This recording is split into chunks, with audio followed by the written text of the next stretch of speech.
자, 이제 교재 3과를 공부하도록 하겠습니다. 이 주제는 전압의 생성입니다. 궁극적으로 미생물 연료 전지로부터 주어진 부하에서 이 전압의 그 생성이 있어야 이제 에너지가 생산이 되는 것이죠.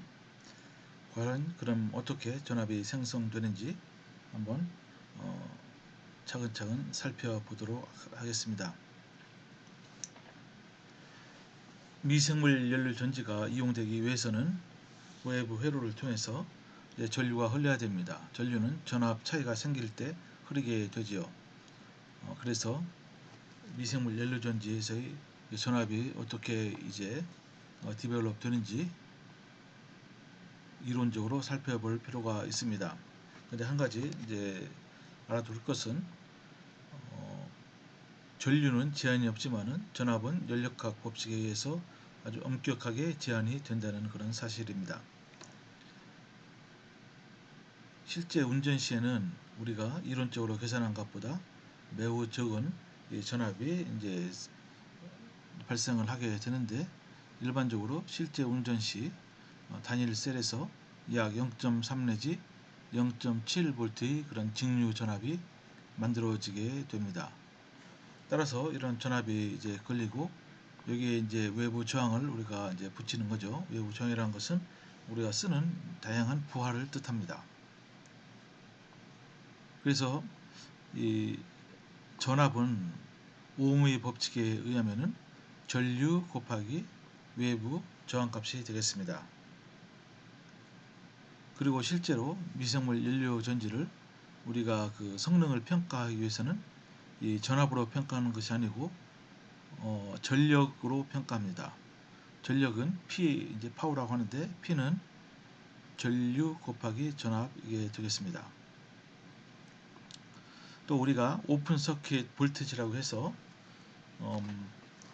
이 미생물 연료 전지의 외부에 부하가 전혀 걸리지 않았을 때, 또는 부하의 저항이 무지무지 클 때, 그때는 전류가 거의 흐르지 않겠죠. 즉 전류가 제로일 때의 전압을 오픈 서킷 볼티지, 우리말로는 개회로 전압 이렇게 부르게 됩니다. 그래서 이때는 외부의 저항이 무한대일 때와 이제 똑같은 상황입니다. 이게 오픈 서킷 볼티지는 52는 최대로 얻어지는 전압입니다. 그러니까 52만 비교해서도 각 미생물 연료 전지의 성능을 대체로 평가할 수가 있게 되겠습니다. 여기에 외부 저항을 걸면은 그 연료 전지에서 나타나는 전압은 52보다는 항상 작은 값이 나타나게 됩니다. 따라서 미생물 연료 전지의 연력학에 대해서 알아볼 필요가 이제 있습니다. 이것은 분석과학의 연력학 분야를 보시면은 여러분들이 더 자세한 내용을 알 수 있는데, 여기서는 대략적인 그런 개요만 한번 알아보고 이 연력학이 미생물 연료 전지의 경우에 어떻게 활용이 되는지 한번 살펴보도록 하겠습니다. 연력학에 따르면은 이 전지의 전유는 이런 상대적인 개념이기 때문에 절대적인 값을 측정할 수가 없습니다. 무슨 말인고 하니 인위적으로 어떠한 반응의 표준 상태에서의 전유를 0V로 정의해 놓고 나머지 반쪽 반응에 대한 값들을 이론적으로 구하거나 실험적으로 구해서 사용한다는 뜻입니다. 전기학에서는 이 양성자가 전자를 받아서 수소 기체로 되는 이 반응에 대해서 표준 상태에서의 이 전유를 0V라고 정의를 합니다. 이것은 정의에 의한 것입니다. 표준 상태라고 하면은 농도는 1몰라가 되고, 그리고 기체가 포함됐을 때는 이 기체의 압력은 1기압 또는 웜 1바의 기압이 되겠습니다. 이럴 때 전압은 0V로 정의를 하는 것이죠.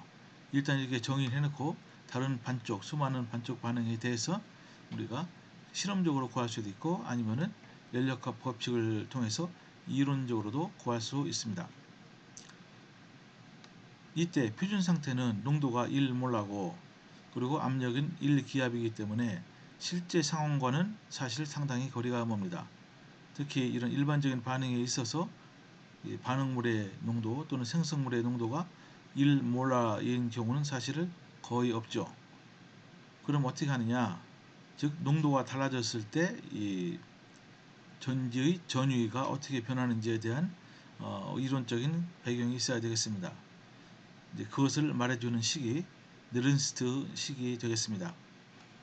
이 반쪽 반응에 대해서 네른스트 식을 우리가 써서 이 전체 반응을 우리가 만들 수 있는데 여기서는 그냥 직접 이 전체 반응에 대한 이 네른스트 식을 한번 써보도록 하겠습니다. 물론 여기에서는 전자가 포함되어 있지 않지만은 전자는 한쪽에서 나와서 한쪽에서 들어가니까 전체 반응에서는 전자가 이제 나타나지 않지만 실제로 전자가 이동하는 것입니다. 이때의 전자 이동 개수를 n이라고 합시다. 그러면은 이 반응에 대한 네른스트 식은 이런 식으로 주어지게 됩니다. 그죠? 표준 상태에서의 이제 전위차가 있고 요 뒷부분이 바로 농도의 변화에 따른 전지의 전위 변화가 되겠습니다. 이것을 자연 로그가 아닌 상용 로그로 바꿔서 쓰면 이렇게 되고 아마 여러분들 이 식은 상당히 익숙할 것으로 생각합니다. 즉, 이 로그 이게 이제 10배 바뀔 때마다 전지의 전위는 그렇게 크게 변하지는 않습니다. n분의 0.05916 즉 약 전자의 개수가 하나인 경우에는 약 60mV 정도가 바뀌게 됩니다. 물론 이때 여기서 R은 기체 상수가 되고 F는 패러데이 상수가 되겠습니다.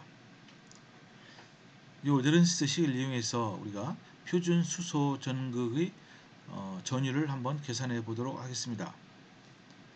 식이 이렇게 주어지고요. 표준 상태, 물론 표준 상태에는 농도가 1몰라지만은 보통 이런 바이오 케미스트리나 바이올로지에서는 주로 중성인 상태에서 실험을 많이 하기 때문에 pH 7을 일단은 고려합니다. 이때는 표준 상태라고 하지만 이때의 전위는 스탠다드 리덕션 포텐셜이 아니고 포멀 포텐셜이라고 해서 여기 표준 상태의 이 재료에다가 여기 이렇게 프라임을 붙여서 사용하게 됩니다. 수소 기체의 압력은 1기압이라고 이제 동일하다고 생각하고 단지 pH만 7인 상태에서 한번 계산을 해보도록 하겠습니다. 이 식에다가 직접 넣고 이제 풀면 되겠습니다. 이 제로는 이 프라임은 이 제로 마이너스 이렇게 2분의 0.05916 뭐냐면은 여기 전자의 개수가 2개죠. 그리고 프로톤 농도의 제곱분의 요 분자에는 수소 기체의 압력이 되겠습니다. 그래서 이것을 계산해 보면은 마이너스 0.414V가 됩니다. 즉 pH가 7 정도 이제 위로 올라갔죠. 그죠? 그럴 때 이 전극의 전위는 0V에서 마이너스 0.414V로 내려가게 되겠습니다. 만약 온도가 여기 25도씨가 아니고 30도씨에서 계산하면 왜냐하면 미생물을 우리가 배양하는 경우에 주로 30도씨에서 배양하는 경우가 많이 있습니다. 그래서 298K가 아니고 30도씨면 어떻게 되죠? 이 온도가 303K가 됩니다. 그러면은 이 값이 약간 바뀌게 됩니다. 얼마로 바뀌냐면은 요 포멀 포텐셜은 마이너스 0.421V가 됩니다. 0.414V에서 약 7mV 더 마이너스로 바뀐 것을 알 수가 있습니다. 그리고 미생물 연료 전지의 환원 전극에서는 어떤 반응을 이용하냐면 거의 모든 경우에 산소의 환원을 이용하게 됩니다. 그 에노드에서는 미생물을 이제 부착해 놓고 기질을 산화시켜서 이제 그때 이제 에노드에 이제 전압이 발생을 하게 되고 에노드만 있으면 안 되겠죠. 또 캐소드도 있어야 됩니다. 캐소드 전압 차이가 바로 그 미생물 연료전지가 낼 수 있는 전압이 되겠습니다. 근데 캐소드 전압은 어떻게 되겠습니까? 가능한 한 플러스로 큰 그런 반응을 우리가 찾아야 되는 것입니다. 그래야지 그 에너지와의 전위차가 커지게 돼서 더 성능 좋은 미생물 연료전지가 만들어지게 되기 때문입니다. 거의 모든 경우에 캐소드 반응으로서 산소의 환원 반응을 이용합니다. 왜냐하면 산소는 공기 중에서 우리가 자유롭게 얻을 수 있고, 무엇보다도 산소의 환원, 요 정규학적인 환원을 보시면요, 산소가 양성자 4개와 전자 4개와 반응해서 2개의 물 분자가 됩니다. 이때 E0 값이 표준 상태에서 1.229V가 되겠습니다. 상당히 크죠. 그런데 우리가 pH 7에서 그리고 이제 현실적으로 생각해서 산소의 압력을 0.2 기압으로 이제 봅니다. 왜냐하면은 대기가 1기압인데 대기 중에 약 20%가 산소이기 때문에 대략적으로 산소의 분압을 0.2 기압으로 우리가 생각해서 다시 네른스트식을 이용해서 계산을 하면은 어떻게 되겠습니까? 요 포말 포텐셜은 1.229 마이너스 하고, 이때는 전자가 4개니까 4분의 0.0591로 하고 로그, 물론 여기에 이제 물이 농도가 분모를 해야 되는데 이건 순수한 액체이기 때문에 이것은 이제 우리가 인위적으로 농도를 1로 나눕니다. 밑에 산소의 분압이 있고 또 프로톤의 농도의 4승이 되게 됩니다. 이 식을 계산해 보면 0.805V가 이제 되게 되죠. 그죠? 이 값도 낮은 값이 아닙니다. 상당히 높은 값으로 우리가 볼 수가 있습니다. 근데 전기화학은 철저하게 연력학과 연결이 되어 있습니다. 이 전지의 전압이 계산이 되면 이 전지의 전압으로부터 우리가 깁스 프리 에너지라는 것을 계산할 수가 있습니다. 이 식은 매우 중요하기 때문에 여러분들은 반드시 외워야 됩니다. 표준 상태에서의 깁스 프리 에너지 변화 델타 G, 요 제로는 마이너스 NFE 제로가 됩니다. 이 제로라는 것은 이게 이제 전지의 전압입니다. 표준 상태가 아니어도 상관없습니다. 이때는 요 제로 요것을 다 빼버리면 됩니다. 그냥 델타 G는 마이너스 NFE다. 여기서 이제 여러분 한 가지 이제 높아있으면서 말씀드리는데요. 요 깁스 프리 에너지는 단위가 주울입니다. 왜냐하면 에너지이기 때문에 그러죠. 이 깁스 프리 에너지는 엑스텐시브한 성질을 갖고 있습니다. 즉 무엇이냐? 양이 커지면은 이 에너지도 그에 비례해서 증가한다는 것이죠. 당연하죠. 그죠? 양이 커진다는 것은 여기 n 값이 커진다는 것이죠. 그죠? 이게 전자의 몰수가 늘어나면 전체 양이 늘어나는 것이기 때문에, 반면에 여기 전위가 있습니다. 전위 또는 전압. 요 E는 이것은 인텐시브한 프로퍼티를 갖고 있습니다. 즉 E는 양에 상관없이 항상 일정하다는 것입니다. 그죠? 여러분 약간 처음엔 이해가 안 될지 몰라도 여러분 배터리를 한번 생각해보면 금방 이해가 될 것입니다. 여러분 배터리, 여러분 상황에 따라서 배터리를 큰 거 쓰기도 하고 작은 거 쓰기도 하죠. 여러분 배터리 사이즈가 좀 크고 작고 간에 그 배터리가 내는 전압이 달라지나요? 그렇지 않죠. 동일하죠.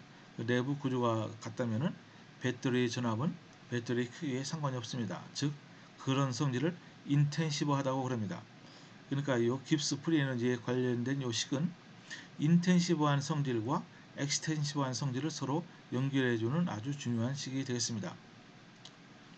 그리고 연력학적으로 보았을 때 이 깁스 프리 에너지 변화가 0보다 큰 경우, 즉 이 식에서 보면은 전지의 전압이 0보다 작은 경우, 일단 요거 제로를 이제 빼야 됩니다. 여기 제로가 없기 때문에, 즉 전지의 전압이 0보다 작은 경우에는 이 반응은 절대로 그냥 자발적으로 일어나지 않습니다.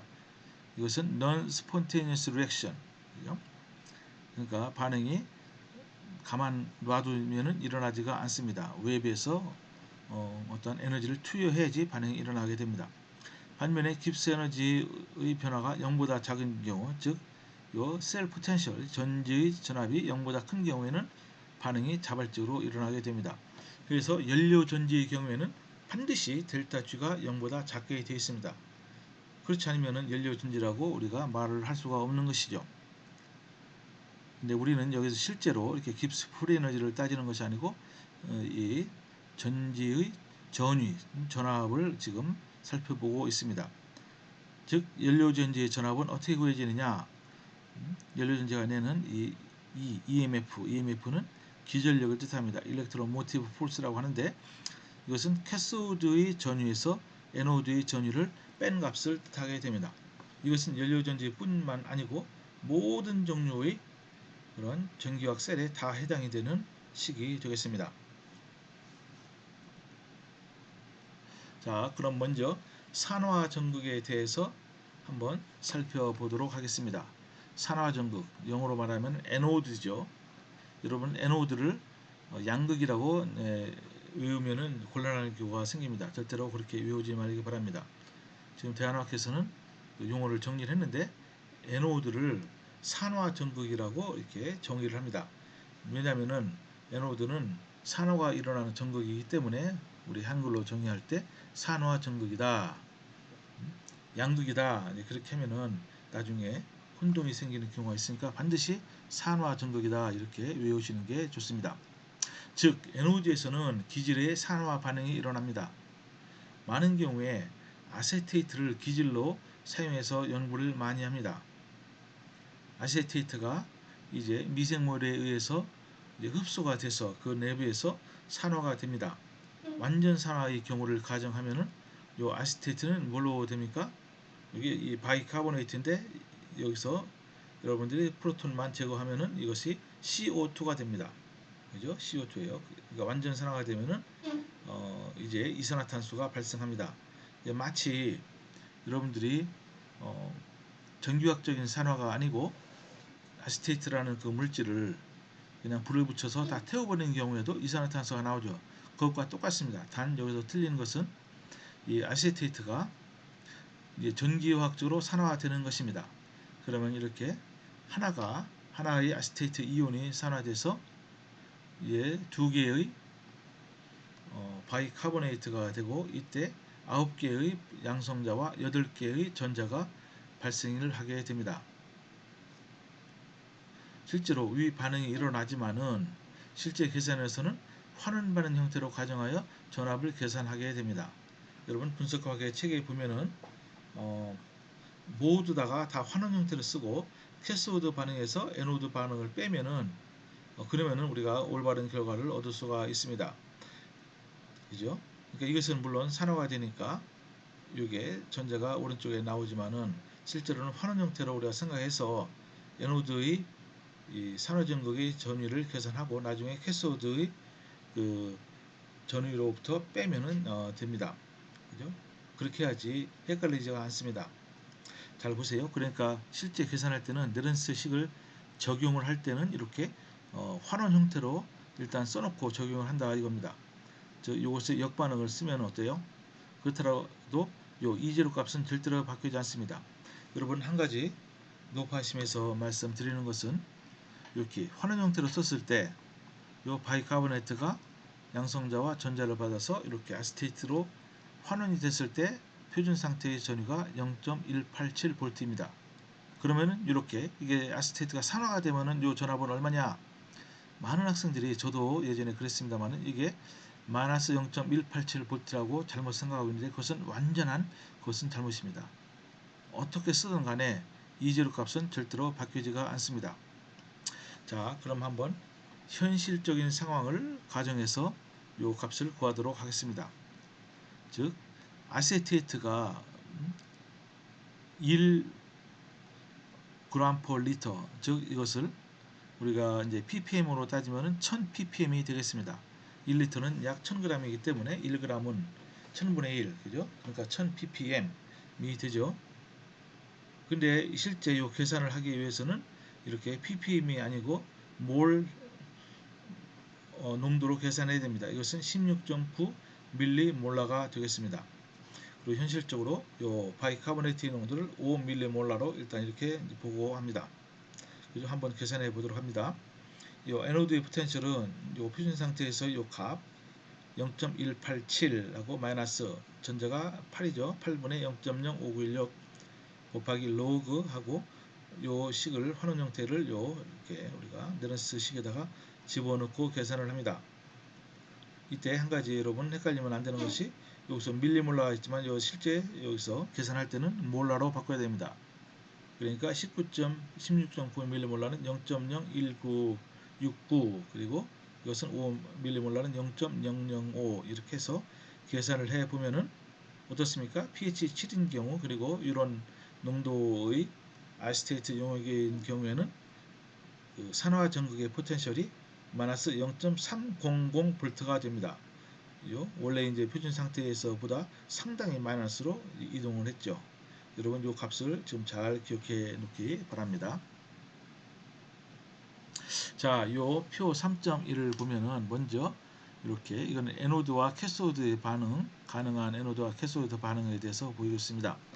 여기 이렇게 파란 박스로 쳐놓은 요 반응은 주로 이제 에노드 반응이 되고요. 이렇게 빨간 박스로 이제 해놓은 반응은 캐소드 이제 반응, 즉 환원 반응이 되겠습니다.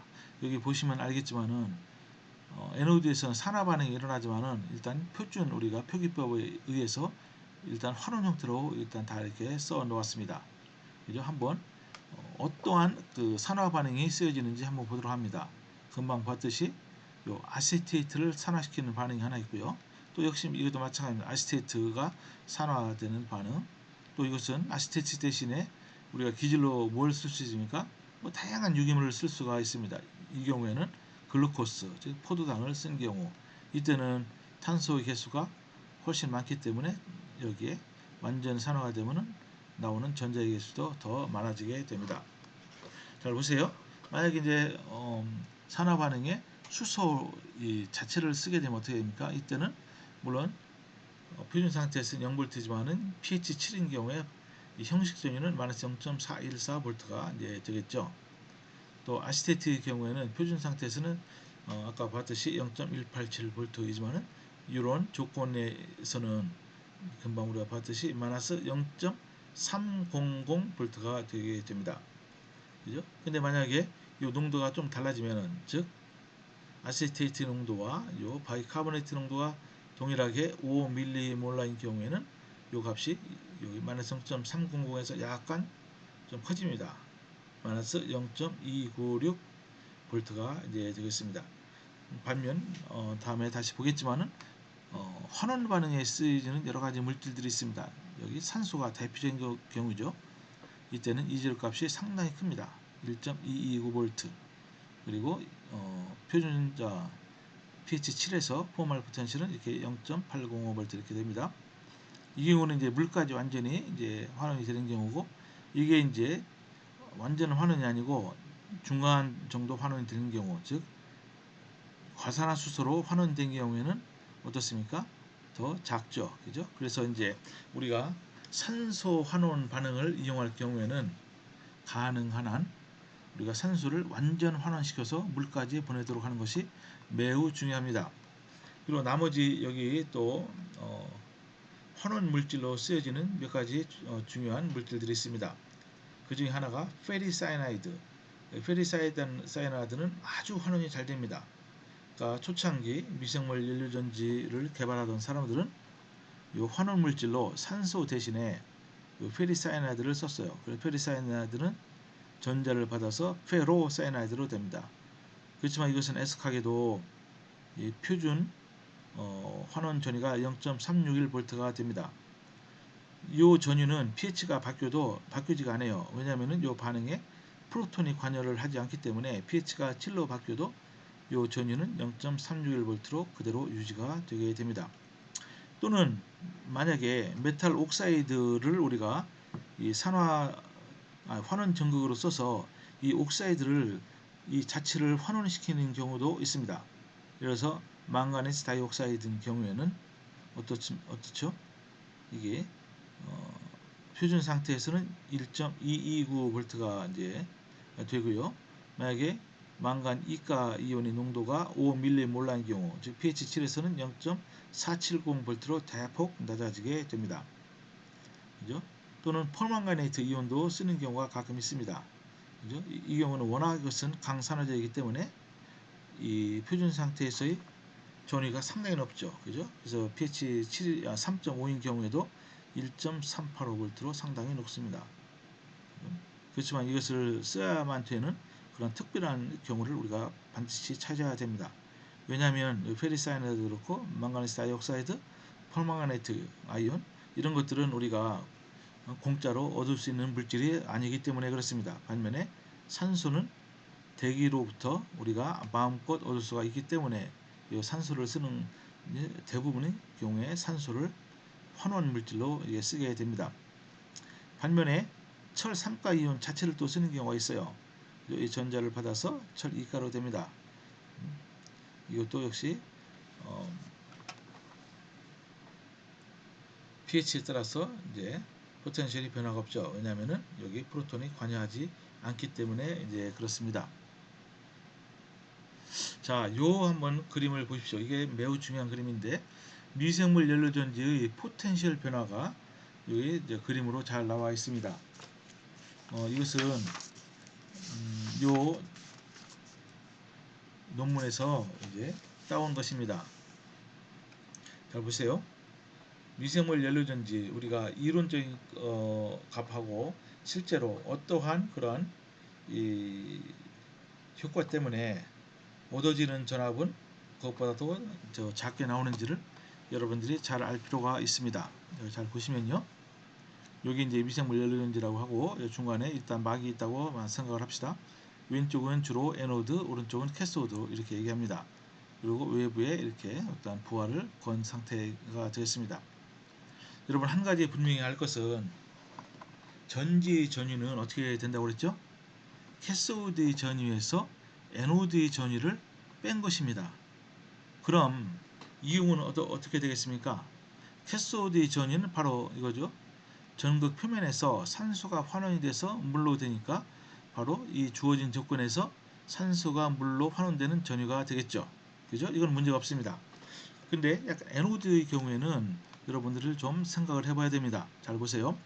에노드에서는 직접 에노드 전극 표면에서 어떤 산화 반응이 일어나는 것이 아닙니다. 어떻죠? 미생물이라는 게 존재하죠. 미생물이 이제 전자를 기질을 산화해서 나오는 전자가 미생물로부터 전극으로 이동이 돼야 됩니다. 그죠? 그러니까 어때요? 이거 좀 복잡하죠? 이 부분이 추가로 들어가게 됩니다. 자, 그러면은 한번 여기 어떤 과정이 있는지 한번 살펴보도록 하겠습니다. 즉 미생물 연료전지에 있어서 포텐셜이 어떻게 이게 손실이 되는지 한번 이 다이어그램을 통해서 설명드리도록 하겠습니다. 잘 보세요. 첫 번째 이제 우선 에노드로부터 전자가 미생물로부터 전자가 이동이 돼요. 에노드로. 그 다음에 이 외부 회로를 통해서 우리 캐소드로까지 이동이 되는 그 과정을 한번 살펴보도록 합니다. 먼저 여기 처음 출발은 어떻죠? 여기 그렇죠. 미생물에서의 이 전자 그 내부에서의 전자 전달이 이제 되겠습니다. 그렇죠? 잘 보세요. 미생물에서 이 전자가 있는데 이 미생물에서 여기서 보시면은 내부에서 약간 전압의 손실이 있게 되겠습니다. 그죠? 요 1번 설명을 보시면은 어떻습니까? Loss owing to bacterial electron transfer. 그죠? 그래서 미생물 내부에서의 일렉트론 트랜스퍼 하는 과정에 있어서 이 전압의 손실이 발생할 수 있다는 겁니다. 그것이 바로 1번입니다. 1번. 자, 그 다음에 이제 미생물로부터 전극으로 전자가 이동이 이제 돼야 되겠죠. 그죠? 이때는 어떻죠? 이때는 뭐가 있습니까? 이때는 용액에 저항이 있습니다. 그죠? 물론 여기서 이때의 용액에 의한 그 저항, 물론 여기만 있는 것이 아니고 실제로는 에노드와 캐소드 사이가 떨어져 있기 때문에 이것을 누르로는 표시 안 됐지만 여기도 분명히 어떤 저항이라는 게 존재하죠. 왜냐하면 전류는 여기서부터 이렇게 해서 에노드로 가서 다시 이온의 이동에 의해서 다시 이제 전류가 이쪽으로 캐소드로 이동하기 때문에 요 연료 전지 내부에 용액에 의한 저항이 있습니다. 그 손실을 여기 2번으로 이렇게 총칭을 했습니다. 그죠? 2번. losses owing to electrolyte resistance. 그러니까 이것을 줄이기 위해서는 어떤 과정이 필요합니까? 용액의 이온 성분을 우리가 많이 녹일 필요가 있는 것이죠. 제가 지난 시간인가요? 말씀드렸죠? 여러분들이 잘 생각이 안 나면 이런 경우를 생각해 보면 되겠어요. 물을 전기분해하는데 그냥 맹물 가지고 전기분해하면 잘 돼요? 안 돼요? 안 되죠. 왜냐하면 저항이 너무 크기 때문에 그렇죠. 그래서 그것을 물을 전기분해를 잘 시키려면 어떻게 하죠?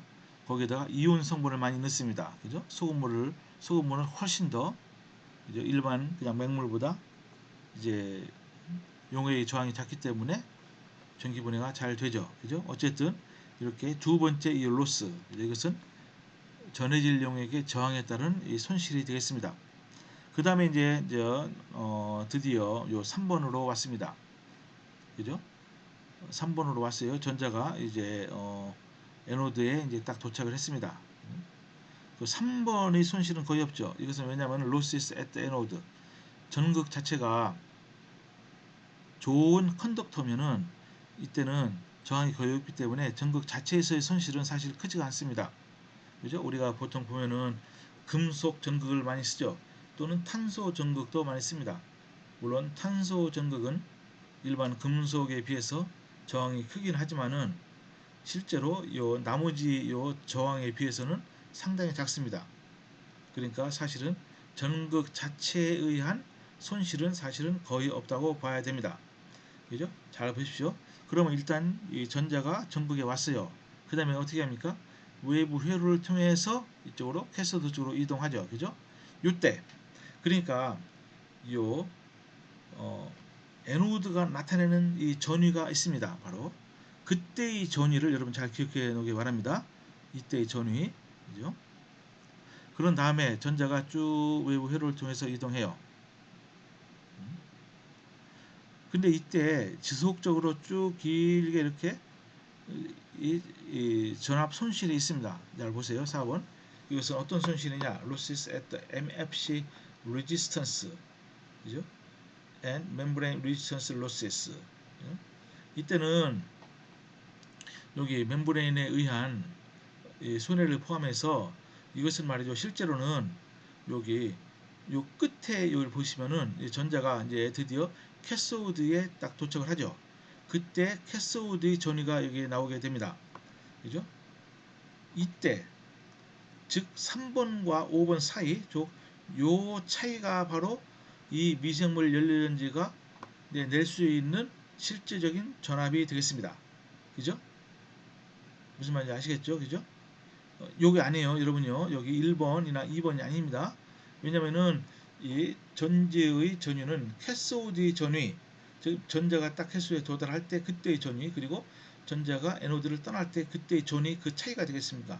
이때는 그러니까 여기 4번에 해당하는 이만큼의 포텐셜 차이가 바로 이 미생물 연료전지가 이제 디벨롭하는 이 전압이 되겠습니다. 자, 캐소드에서 잘 보세요. 캐소드도 역시 이제 좋은 컨덕터라고 하면은 캐소드 자체에서 저항이 작기 때문에 별 전압 손실이 없어요. 그 다음에 이제 마지막으로 이 전압 손실이 꽤 크게 나오는데 이게 무엇이냐? 산소가 물로 환원되죠. 그죠? 여기 보세요. 여기 6번에 보시면은 losses owing to the electron acceptor reduction 이게 있죠. 그죠? 왜냐하면 산소가 물로 환원되는 것은 반응이 이게 굉장히 어려워요. 여러분들 아마 잘 모르시겠지만은 산소 환원은요 굉장히 힘듭니다. 그러니까 여기에 이제 들어가는 전압 손실이 있습니다. 이걸 보고 이제 오버 포텐셜이라는 그런 말을 씁니다. 오버 포텐셜. 어쨌든 여러분들이 모시도를 여러분 잘 기억해 놓기 바랍니다. 여기 한번 보세요. 에노드와 캐소드의 전위는 각 전극 표면에서의 전위입니다.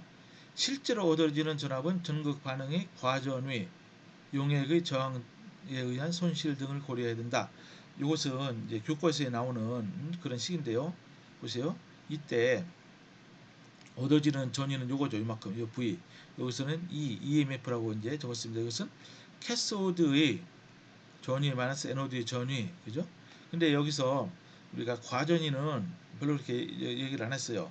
그죠? 과전위라는 건 뭡니까? 오버 포텐셜을 얘기하는데 이 오버 포텐셜이라는 것은 실제로 반응이 이론적인 값보다도 더 많은 에너지를 전압을 걸어줘야지 일어난다. 그 차이를 오버포텐셜이라 합니다. 이 과전이는 에노드에서도 일어나고 캐소드에서도 일어나게 됩니다.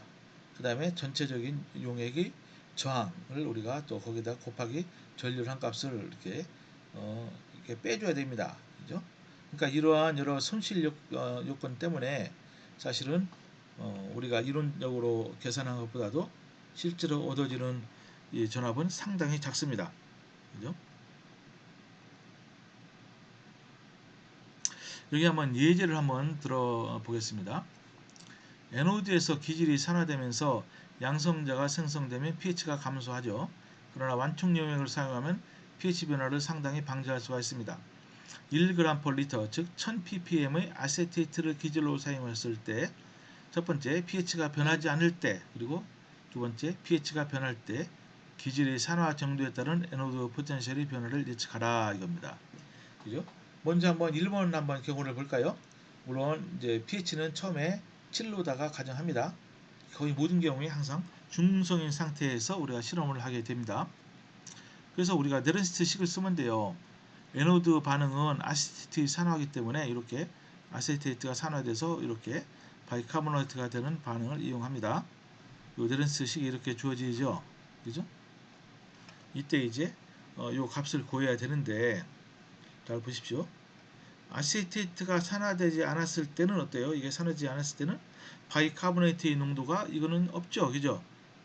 이때는 바이카보네이트 농도가 없기 때문에 이 식은 정의가 되는 게 아니에요. 이 전기화학에서는 말이죠. 여기 반응물과 생성물이 존재하는데 한쪽이라도 이게 농도가 저르면은 그것은 정의를 할 수 없다. 그렇게 얘기를 합니다. 그죠? 근데 처음에 가장 합리적으로 우리가 요 바이카보네이트의 농도를 5mm몰라로 이제 일단 우리가 가정을 하고 시작합니다. 왜냐하면은 용액에는 CO2가 녹아서 어쨌든 바이카보네이트가 웬만큼은 존재하기 때문에 이제 그런 것이죠. 그래서 보시면은 이거를 5mm몰라 0.005를 집어넣고 계산하면은 아까 계산한 대로 에노드의 전위는 마이너스 0.300V가 됩니다. 그런데 이제 미생물이 요 기질을 잠깐만 산화하면은 요 아세테이트 농도가 계속 줄어들겠죠. 반면에 요 바이카보네이트 농도는 계속 늘어나겠죠. 그죠? 그럼 한번 90% 아세테이트가 산화됐다. 즉 남은 것은 10%밖에 없다. 그런 경우를 한번 가정을 해봅시다. 그런 경우는 어떻죠? 아세테이트 농도가 요거의 10분의 1로 줄어들었죠. 그러니까 0.00169 몰라가 됩니다. 그러면 바이카보네이트 농도는 어떻게 되겠어요? 줄어든 만큼 농도의 여기 2니까 곱하기 1을 해야 됩니다. 즉 처음 농도 0.0169에서 0.00169 남은 거 빼요. 뺀 다음에 이게 하나당 두 개가 생성됐으니까 곱하기 2를 해야 됩니다. 이게 바로 이제 매스 밸런스 이퀘이션이라고 이제 하는 것인데, 그러면은 0.03042 몰라가 돼요. 그래서 요 새로운 값을 여기다 넣고 풀면은 어떻게 됩니까? 쭉 풀어보세요. 풀어보면은 마이너스 0.280V로 어떻게 되죠? 마이너스 아까는 0.300V에서 약간 커졌죠. 그죠? 자, 그리고 이제 90% 산화가 아니고 실제로 여러분 미생물 연료전지 운전하면서 보면요. 거의 다 산화시킬 수가 있어요. 완전 산화. 그죠? 그러니까 이게 거의 남아있지 않은 경우입니다. 즉 1 나노몰라가 남아있다고 가정합시다. 그럼 어떻게 합니까? 여기 여러분 한번 계산해 보십시오. 요 시계다 네런스트 시계다 넣고 계산을 하면은 에노드 포텐셜은 좀 더 커집니다. 즉 마이너스 0.233V가 됩니다. 그러니까 어때요? 결론이 기질이 점점 산화돼서 없어지면은 말이죠. 에노드 포텐셜이 점점 감소, 이건 감소라고 했는데 왜냐하면 에노드 포텐셜은 가능한 한 마이너스로 갈수록 좋으니까 이거는 플러스로 가니까 별로 안 좋은 쪽으로 이제 간다고 해서 감소라는 말을 썼습니다. 즉 양의 방향으로 이동합니다. 이게 양의 방향으로 이동하면은 어떻죠? 전체 전지의 전유는 더 커질까요? 작아질까요? 그것을 알기 위해서 여기 보세요. 여기 캐소드에서 에노드를 빼요. 근데 에노드가 점점 커지니까 전체 셀 포텐셜은 EMF는 점점점 줄어듭니다. 그죠? 이거는 어떠한 연료전지에도 다 해당되는 그런 내용이 이제 되겠습니다.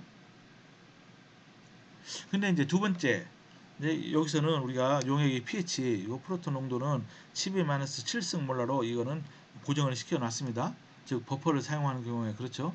근데 두 번째, 용액의 pH가 변할 경우는 어떻습니까? 최초 pH 7에서 아세테이트가 산화되면서 프로톤이 생성이 되죠. 그러면 pH는 점점 감소하죠. 즉 산성으로 될 것입니다. 그리고 우리가 용액의 부피를 일단 1리터로 가정을 합니다. 이제 첫 번째 경우 10% 아시테이트가 소모된 경우 그럼 어떻죠? 남아있는 아시테이트는 90%가 남아있겠죠. 즉 최초의 0.0169몰라에서 이거 10% 이걸 빼면은 0.0152몰라가 됩니다. 이때 프로톤 농도는 어떻게 됩니까? 잘 보세요. 여기서 이 하나당 9개가 나오니까 이만큼 변화된 것의 9배, 그죠? 0.00169 곱하기 9배를 해야 됩니다. 그러면 0.0152몰라가 되고 생성되는 바이카보네이트는 요 변화량의 2배가 되죠. 그죠? 0.00338몰라가 됩니다. 근데 pH가 어떻게 돼요? 10%만 아시테이트가 소모가 돼도 pH 프로톤 농도가 이렇게 커지기 때문에 pH는 1.8로서 아주 강산성이 되게 되는 겁니다. 사실 이렇게 강산성이 되면은 미생물 자체가 생존하기 힘들죠. 그죠? 어쨌든 계산을 해 보면은 NOD 포텐셜을 요 식에다 놓고 계산합니다. 그러면 마이너스 0.016V 이렇게 됩니다. 그죠? 아까 우리가 비해서 어떻습니까? 더 훨씬 더 크게 양으로 바뀌었죠. 그죠? 그래서 아시테이트가 이제 아주 극단적인 경우에 거의다가 산화돼서 1나노몰라만 남은 경우 우리 식을 이용해서 계산을 하면은 NOD 포텐셜은 0.135V입니다. 그러니까 어때요? 이 두 가지 경우로부터 우리가 내릴 수 있는 결론이 용액의 pH는 크게 변하면은 굉장히 불리하다. 그죠? 용액의 pH는 가능한 한 일정한 pH로 맞춰줘야지 좋다 이겁니다. 그죠? 왜 그렇죠? 첫 번째 이유는 pH가 너무 낮아져요. 프로톤이만 생성돼서 그러면 미생물 자체가 대사에 영향을 받을 수가 있고 두 번째는 이렇게 계산에 의해 보니까 NOD 포텐셜을 너무 빨리 양의 값으로 바뀌어요. 그러니까 전체의 셀 기전력이 점점 작아지는 효과를 야기하게 되는 것입니다. 즉 결론이 기질이 산화됨에 따라 NOD 포텐셜이 증가한다. 용액이 완충되지 않으면 그 정도가 훨씬 심하다. 그래서 이 한번 그림을 한번 보도록 합니다. X축은 기질이 산화된 그 분율이죠. 그죠? 0부터 1까지 있습니다. Y축은 NOD 포텐셜이 되는 거죠. 여기 녹색으로 된 것은 pH가 일정하게 유지된 경우에는 기질이 산화돼도 거의 안 변합니다. 그래서 기질이 극단적으로 산화됐을 때는 약간 NOD 포텐셜이 올라가죠. 그렇지만은 만약에 어때요? 여기 용액이 완충되지 않은 경우에는 기질이 조금만 산화돼도 어떻죠? pH가 왕창 변했어요. 왕창. 이거 보세요. 여기 아까 7에서 10%만 변화도 1.8 그러니까 5.2가 바뀐 겁니다. 이건 너무너무 큰 변화죠.